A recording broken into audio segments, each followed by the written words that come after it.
તમે એકલા જ રહો બા? એકલા જ રહે. મારા દીકરા બે. માં દીકરો બે. કિશનભાઈ કેમ છો? મજા? બોલો હાલો, તમે આ કીટ તમને આપી તો તમે શું કહેવા માંગો છો? હું શું કહેવા, સારું સરસ કાર્ય કરી રહ્યા છો તમે, બરાબર છે. હા, અને આવું ને આવું તમારું કાર્ય આગળ વધવી રહે દાતાના આધારે એવી આશા રાખીએ છીએ. અને આવી સેવા કરવી એ બહુ સરસ કામ છે. બરોબર. ખૂબ ખૂબ ધન્યવાદ મિત્રો. આ બા અને એમનો દીકરો બંને એકલા રહ્યા છે અને આ નિરાધાર બા છે. તો મિત્રો એમના માટે આ અનાજ કરિયાણાની કીટ લઈ આવ્યા. પોતે જીવન ગુજરાન કરે છે, પણ ખેત મજૂરી મળે તો મળે, ના મળે તો બી ઠીક છે, પણ એ પોતે કામ ન કરી શકે એમની ઉંમર છે.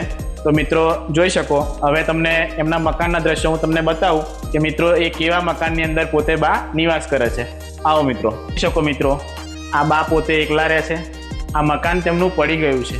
આ પડી ગયેલા મકાનની અંદર આગળનો જે શેડ છે, કાચી નારોનું ઘર છે, મકાન છે, એની અંદર પોતે રહે છે બા અને દીકરો, મા દીકરો બંને.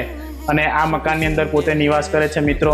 તો ચોક્કસથી આવડી માવડી માટે મિત્રો અમારા વિડીયોને ખૂબ શેર કરો, ખૂબ ફોલો કરો, અને નાનું સરખું પણ તમારું અનુદાન, તમે જે ફૂલ નહીં તો ફૂલની પોખડી દાન કરો છો, આ મહાદેવ ગ્રુપ ખૂબ આગળ વધે અને આવા નિરાધાર માવડીઓની ખૂબ સેવા થાય. ખૂબ ખૂબ ધન્યવાદ. જય મહાદેવ.